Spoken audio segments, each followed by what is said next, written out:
ምንድነው?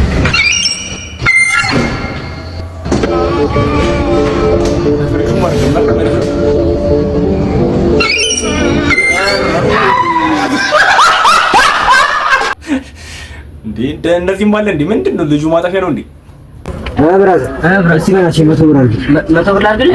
ድፍን እሺ ዘርበዛ ዘርበዛብሽ 10 ብር ይጎላል። ብራዘር 10 ብር ይጎላል። በቃ እሺ እንትን አድርግልኝ እንደው አንድ ላይ 200 ድፍን አድርግ። 200 ብር አድርግ። በቃ ሰጠው። ኧረ የሱ ቆየ ሰፈር በእናታችሁ ንገሩኝ እስቲ። ሰላም ቤተሰቦች እንዴት ናችሁ? ዛሬም እንግዲህ እንደተለመደው ለእናንተ ይመጥናሉ ብዬ ያሰብኳቸውን የተለያዩ አሪፍና አዳዲስ መረጃ ያላችሁን ቪዲዮዎች ይዤላችሁ መጥቻለሁ። ቪዲዮውን እንግዲህ እንደተለመደው ላይክ በማድረግ ጀምሩ። ሀሳብ አስተካላችሁ ደግሞ ኮሜንት ላይ ያስቀምጡልኝ። ይህንን ቻናል ደግሞ ሰብስክራይብ በማድረግ ቻናሉን ተቀላቀሉ። ወደ ቪዲዮ ያው እንግዲህ ሁላችንም እንደምናውቀው ከቅርብ ጊዜያት በፊት እንግዲህ ሳምሶን ታደሰ ወይንም ደግሞ ቤቢ እና ዳጊ ትናንትና ሰይፉ ሾው ላይ ሳምሶን ታደሰ ቀርቦ ስለ ትዳሩ የሰጠው አዲስ መግለጫ አለ። ምን ይመስላል የሚለው ነገር አብረን እንከታተል። ትዳሬ በፍቺ መቋጨት የኔ ምንም ሚና የለበትም ወይም ደግሞ እኔ ምንም ስህተት አልሰራሁም እያልከኝ ነው? እኔ ሰይፍሻ ከባድ ጥያቄ ነው። ለምን መሰለህ አሁን እንድናገር ልታደርገኝ ነው። እኔ ስለራሴ መልካምነት ስለራሴ ጥሩነት ለመናገር ነው እንጂ ጥፋት የለብኝም እያልኩ አይደለም። ጥፋት የለብኝም። ሁለት ሰዎች ሲጣሉ ጥፋቱ ያንድ ሰው ብቻ ነው ብሎ መደምደም አይቻልም። ሁለቱም ጋር ችግር ይኖራል። ፍጹም ሰው የለም። ነገር ግን አሁን ሚዲያ ላይ የወጣው በትዳሩ ላይ ከሌላ ሴት ጋር ማቅጧል፣ በትዳሩ ላይ ሌላ ሴት ጋር ግንኙነት ጀምሯል፣ አግብቷል። ትዳሩ ልክ እንደፈታ ደግሞ ሄዶ አገባ። ይሄ በፍጹም ከእውነት የራቀ ውሸት ነው። እኔ ትዳሬ ላይ ያለውኝ ሌላ ሪሌሽን ጀምሬ አላውቅም። እኔ ዙሪያዬን ያሉ ሰዎች መጠየቅ ትችላለህ። አብረውኝ የሰሩ ሰዎች እንትን ማለት ትችላለህ። ዝናዬን ተጠቅሜ ወይም ያለኝን ነገር ተጠቅሜ ከሆነ ሴት ጋራ በዚህ በጣም በፍጹም የራቀና የጸዳ ነው የኔ ስም እግዚአብሔር ይመስገን። እና ትዳር ላይ ያለሁ እኔ በጣም ታማኝ ነኝ። ለሚስቴ በጣም ታማኝ ነኝ። በዚህ ነው የምታወቀው።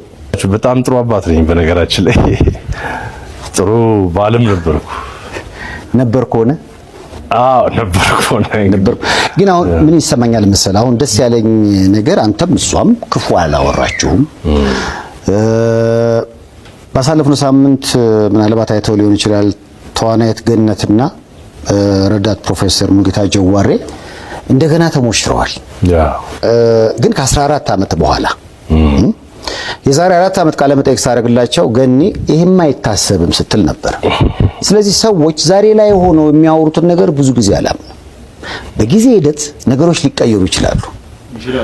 በእናንተስ ቤት ይህ ተስፋ የሚኖረው ይመስላል? አይመስልኝም።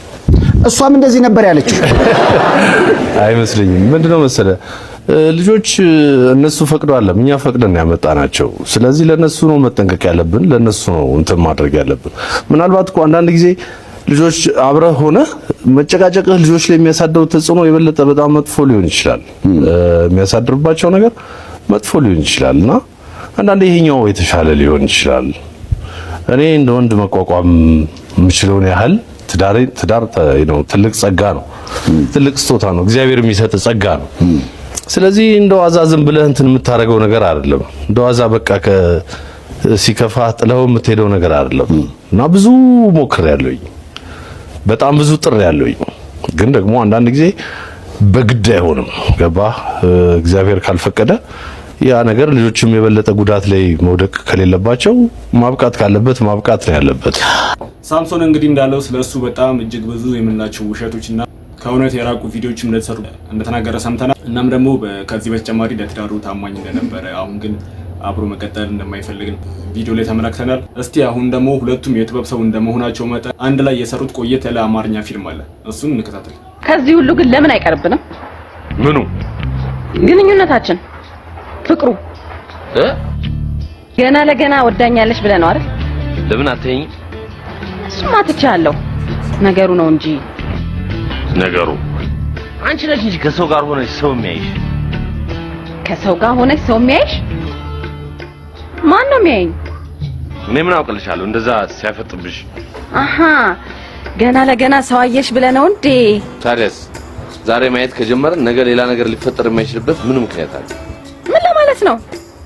እኔ ምን ስለሆንኩ ሌላ ነገር ይፈጠርብኛል?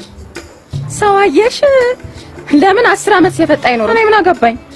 እኔ አላፈጠጥኩበት። አንድ ነገርማ ባይኖር እንዲህ አያፈጥብሽ። ተው በእናትህ ደግሞ አንድ ነገር ይላል። ሰበብ ከምትፈልግ በቃሽኛትን እኔ ነኝ እውነት መስሎኝ ወደኛል ብዬ እዚህ ድረስ የተከተልኩ። የሚያፈጥ ሲመጣ ምን ፊልሙ እንግዲህ አሪፍ ሆኖ እንዳለ ዛሬ ይህ ፊልም እንግዲህ እውነተኛ ታሪክ በእነሱ ህይወት ላይ ተደግሟል።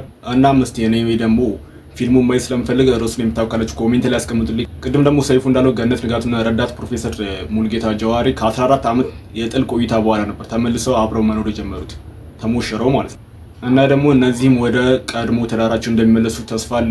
ቤቢ እንግዲህ ለትዳሩ ታማኝ እንደመሆኑ መጠን ለትዳሩ ምን ያክል እንደለፋ የሚያሳይ አንድ ቪዲዮ ደግሞ ልጋብዛችሁ። እኔ ምንም ነገር አይቆጨኝም። ለምን እንደሆነ ታውቃለህ? በጣም ጥሬያለሁ። በጣም የቅርብ የሆኑ ሰዎች ቤተሰቦቿ ያውቃሉ ምን አይነት ህይወት እንደኖርን ያውቃሉ። ስለዚህ ማለት ነው እንዳልኩ እኮ ነው፣ ጸጋ ነው፣ የእግዚአብሔር ስጦታ ነው። እንዴ ዝም ብዬ አውጥቼ ወረውረዋለሁ? አንድ ወንድ መቋቋም የሚችለውን ያህል አንጀቴን አሰሬ ተቋቁሜ ብዙ ነገር አልፌያለሁ። ብዙ ግን አለው ገደብ አለው። እኔ እኮ ቤተሰቦቼን ትቻለሁ ለማታ ዓመታት። እህቴ ጋር እኮ ከ8 ዓመት በኋላ ምናምን እኮ ነው የታረኩት። የዛሬ 2-3 ዓመት ምናምን ከታረኩ በኋላ ግን እንደገና ስሟ ተነስቶ መኖር እንዳትችል ተደርጎ ከሀገር እንድትሰደድ እስክትሰደድ ድረስ በስም ማጥፋት በምናምን በእንደዚህ አይነት ነገር ማለት ቪዲዮን እንግዲህ የተመለከትነው ለትዳሩ ሲል ከቤተሰቦች ጋር እንደተቆራረጠና ከእህቱ ጋር ለ8 ዓመታት የቆየ ጥል እንደነበረውም የሚያመላክት ቪዲዮ ነው። እና ደግሞ አሁንም ፈጣሪ ብሎላችሁ ወደ ቀድሞ ትዳራችሁ እንደምትመለሱ ተስፋ አደርጋለሁ። ፈጣሪ ከእናንተ ጋር ይሁን። ሌላው ደግሞ በትዳር ዙሪያ አማካሪ እንደሆነ የምናውቀው ፓስተር ሸሪ እንዲሁም ደግሞ የመልስ ምት በመስጠት የምናውቃት ሊያ ሾው እንግዲህ የሚሉት ነገር አለ። እንከታተል እስቲ። መጀመሪያ ከፓስተር ሸሪ እንጀምር። ትዳር ሁለት ተሸናፊ ሰዎች የሚኖሩበት ነው እንጂ አሸናፊ የሚኖርበት ቤት አይደለም። ትዳር በሶስት የተጠመደ አይበጠስም የሚለው አንዱ ጋድ ነው ባለቤቱ። ትዳር እኮ የሰው አይደለም። ቋሙ ባለቤቱ ራሱ እግዚአብሔር ነው። ስለዚህ እግዚአብሔር ነው ባለቤቱ። ዓላማ አለው የፈጠረበት። ወንድ አመጣ ሴት አመጣ ኑሩልኝ ሮል የሰጠው እንጂ አለቀኝ። ስለዚህ በሁለት ተሸናፊዎች የሚመራ ነው ትዳር። አንዱ አሸናፊ ሆናለሁ ብሎ ሲነሳ ትኩሳቱ በጣም ባሰ። የጋሌንቀት ጀመረው ማለት ነው ቤቱ። ምክንያቱም ዋናውን ከዛ ቤት ውስጥ የማስወጣት ስራ ስለሆነ የሚጀምረው ያለ አጋንንትም በር ይከፍታል። ቤቱ መታመስ ይጀምራል። ከባድ የሆነ ይመጣል። እናም አንዳንዱ መካሰስ ሲጀምር ሲምፕተሞቹ ትናንትና ምንም አይመስለው ከሶኬ ያልፈው የነበረው ነገር ትልቅ የሆነ ማምጣት ሲጀምር፣ ትናንትና ጊዜ ይሰጥ የነበረው ሰው ጊዜ ማጣት ሲጀምር፣ ለዛ ሰው በጣም ማጣት ሲጀምር፣ ህመሙ እየጨመረ ደግሞ ሲመጣ የቤት የሚስት ቤተሰብን መጥላት፣ የባል ቤተሰብን መጥላት ምናምን ጀመረ። ህመሙ እየተጋጋለ ሲመጣ ማለት ነው እዛ ሊወድቅ ሲጀምረው መገዝገዝ ሲጀምር እሱ ነገር ሀብን ያደርጋል። በገንዘብ ጉዳይ ጦርነት ይጀምራል። ቸሪ እንግዲህ ከዚህ በፊት ሁለቱን ለማስታረቅ ሞክሮ እንዳልሳካለትም ይታወቃል። አሁንም እንግዲህ ሙከራ እያደረገ ይገኛል። እንዲሳካለትም ሁላችንም ጸሎት እንድናደርግ ስል እጠይቃለሁ። እስቲ ሊያ የምትለውን ደግሞ ሰምተን እንመለስ። እናገባው ልጅ ነው እንዴ ሊያዬ ከልጁ በላይ በልጆቹ ብሎ ማለት ነው ሊክደኝ አይችልም ማለት። እኔ ማን ነኝ? አዎ የሚዲያ ሰው ነኝ። አላውቀውም እኮ ግን በልጁ ብሎ ለምን ይዋሸኛል? ለምን ልጆቹን ይንሳይ? አላገባውም። ቆይ ግን አንድ ጥያቄ ልጠይቃችሁ። አንድ እስኪ አሁን ማለት ነው ከስድብ አትሳደቡ፣ ልንገራችሁ፣ አትሳደቡ፣ እግዚአብሔርን አትሳደቡ። እዚህ ውስጥ ያላችሁ የምትሳደቡ ሰዎች አትሳደቡ። ግን አንድ ጥያቄ ልጠይቃችሁ። አንድ ሰው ፍቺ ከጠየቀ ወይም ከተፋታ ዝም ብሎ አይቀመጥም። ይቀመጣል ብላችሁ ታስባላችሁ? ማለት ፍቺ የተፋታው እኮ አንደኛ ነገር በቃ ከዛ ሰው ጋር ያለኝ ነገር ከታድርጌ ነፃነቴን አውጄ እንደ ልቤ ሆኜ እኖራለሁ ብሎ አይደል እንዴ ፍርድ ቤት የሚቆመው? እዚህ ጋር እንዳትመጣ ኬኳ በዚህ ጠረጴዛ ስልሹልካ አይደል እንዴ? በትዳር ላይ ሆኜ የሆነ ነገር ቢገኝብኝ አንደኛ ነገር ስሜ የሚጠፋል፣ ሁለተኛም ነገር እግዚአብሔርም አይፈልገው፣ ሶስተኛ ነገር በቃ ነፃ ሆኜ መኖር ነው የምፈልገው ብሎ አይደል እንዴ ጋይስ ፍቺ የሚጠይቀው አንድ ሰው ፍርድ ቤት የሚቆመው? እስኪ መልሱልኝ። ፍርድ ቤት የሚቆመው ለዛ አይደል? ይሄ ሰውዬ አንድ ጥያቄ ልንገራችሁ። እኔም ሲንግል ማም እኮ ነኝ። ከባሌ ጋር የተፋታው ሴት ነኝ። ባሌ አግብቷል፣ አስረግዟል። ምን አገባኝ? አዎ እንዳልኳችሁ እንደ ሴት የሚሰማኝ ስሜት አለ፣ የሚደብረኝ ነገር አለ፣ የሚከፋኝ ነገር አለ እንደ ሴት እንደ እናት። ግን ደግሞ ይሄ ሰውዬ እንዴት ተፋቱ? እኔ አሁን ለኔ ከኔ ጋር የሚጣጣም ሰው ባገኝ እምራለሁ አልምርም? ይሄ ሰውዬ ከተፋታ እና ፍቺ ከተፋታችሁ በኋላ አንድ ሰው ለምን ሪሌሽን ውስጥ ገባ፣ ለምን ትዳር ያዘ ብለን መውቀስ እንችላለን? ቀድሞውኑ ትዳር ላይ ሆኖ ስንት የሚማግዱ ሰዎች አሉ አይደል እንዴ ጋይስ? ማለት ለምን ሄደ ማለት እኮ አንችልም። ተፋታን እኮ ኦሬዲ ተፋታን። ምን አገባኝ? ምን ያገባኛል ስለሱ? ምንም እኮ አያገባኝም። ፍርድ ቤት ሄዶ የሚቆመው ፍርድ ቤት ሄደን የቆምነው እኮ ነፃነቴን ላውጅ መሰለኝ። በቃ ከዚህ በኋላ ስለኔ ህይወት አያገባህም፣ ስላንቺ ህይወት አያገባኝም፣ ኃላፊነት አለብኝ። አንቺ ከወንድ ጋዎች ከሴት ጋዎች ምን አገባኝ ልል ነው እኮ ፍርድ ቤት የምቆመው። ስለዚህ ይሄ ሰው እንደው ቢሆን እንኳን ቢያገባ እንኳን አላገባም ቢያገባ እንኳን ኦፊሻል አድርጎታል ፍቺውን፣ አይመለከተንም። አንድ ሰው የሚፋታው እኮ ካልተስማማ አይደለም እኮ በቃ ካልፈለገ ቤቱን ትቶ ይሄዳል። ምን ልላችሁ ፈልጌ ነው እንትን እያልኩት አይደለም። እንደ ሴት ልጅ ነገርኳችሁ። እኔ ሲንግል ነኝ። የተሰማኝን ነገር አለ፣ የሚሰማኝ ነገር ወደፊት የሚሰማኝ ነገር አለ። በትዳሬ በህይወቴ በቤቴ የሚሰማኝ ነገር አለ። ግን ደግሞ ማስቆማችሁ እሱ ፈልጎ ከሄደ ጋይስ ፈልጎ ከሄደ ማስቆም ትችላላችሁ? አትችሉም። ችግራችን እኛ ምንድነው አንድ ወንድ ልጅ ከሄደ በኋላ ብዙ ነገር እነሱ ላይ ነው የምንለጥፈው። ግን ደግሞ ስለሚገባቸው ነው የምንለጥፈውባቸው። በነገራችን ላይ ይገባቸዋል። ወንዶች ባይዘው ሁሉም ወቀሳ ይገባቸዋል። ትችትም ይገባቸዋል፣ ስድብም ይገባቸዋል፣ ዱላም ይገባቸው ወንዶች ነበሩ።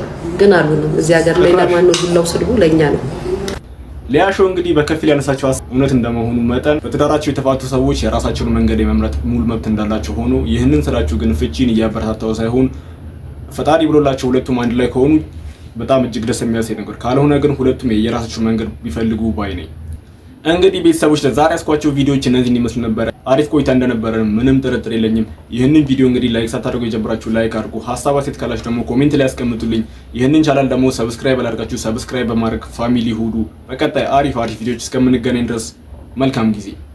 ያው ይሄ ትዳር በቃ የሚታከም ነው። ትንሽ ጊዜ ስጡኝ እና እስኪ ላክመው ሲል ነበር ፓስተር ቸሪም እና እንደው አዲስ ነገር አለ። እውነት ፓስተር ቸሪ በቃሉ መሰረት ሕክምናውን አከናወነ? ሕክምናው ትንሽ ሌት ሆኖ ነበር። ያኔ እኔም እንደማይሆን ብዙ ነገሮች ይሰማኝ ነበር። ብዙ የተበላሹ ነገሮች ስለነበሩ ሚስ እንደማይስተካከል አውቀው ነበረ። አልተሳካም። በፍቺ ነው የተጠናቀቀው።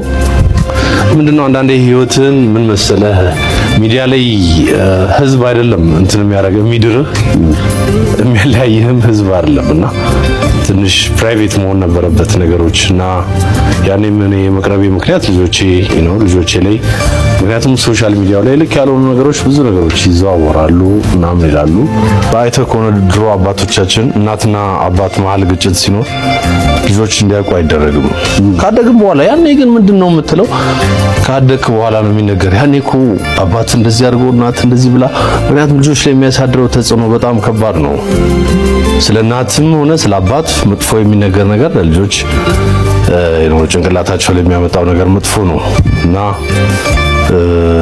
ከዛ አንፃር ነበረ ለልጆቼ እኔ ጥሩ አባታችሁ በጣም ጥሩ አባት ነኝ። በነገራችን ላይ ጥሩ ባልም ነበርኩ ሆነ ግን አሁን ምን ይሰማኛል መሰለህ? አሁን ደስ ያለኝ ነገር አንተም እሷም ክፉ አላወራችሁም። ምንድነው መሰለህ ልጆች እነሱ ፈቅደዋል፣ እኛ ፈቅደን ያመጣናቸው። ስለዚህ ለነሱ ነው መጠንቀቅ ያለብን፣ ለነሱ ነው እንትን ማድረግ ያለብን። ምናልባት እኮ አንዳንድ ጊዜ ልጆች አብረህ ሆነ መጨቃጨቅህ ልጆች ላይ የሚያሳድረው ተጽዕኖ የበለጠ በጣም መጥፎ ሊሆን ይችላል። የሚያሳድርባቸው ነገር መጥፎ ሊሆን ይችላልና አንዳንዴ ይሄኛው የተሻለ ሊሆን ይችላል። እኔ እንደ ወንድ መቋቋም የምችለውን ያህል ትዳር ትልቅ ጸጋ ነው። ትልቅ ስጦታ ነው፣ እግዚአብሔር የሚሰጥ ጸጋ ነው።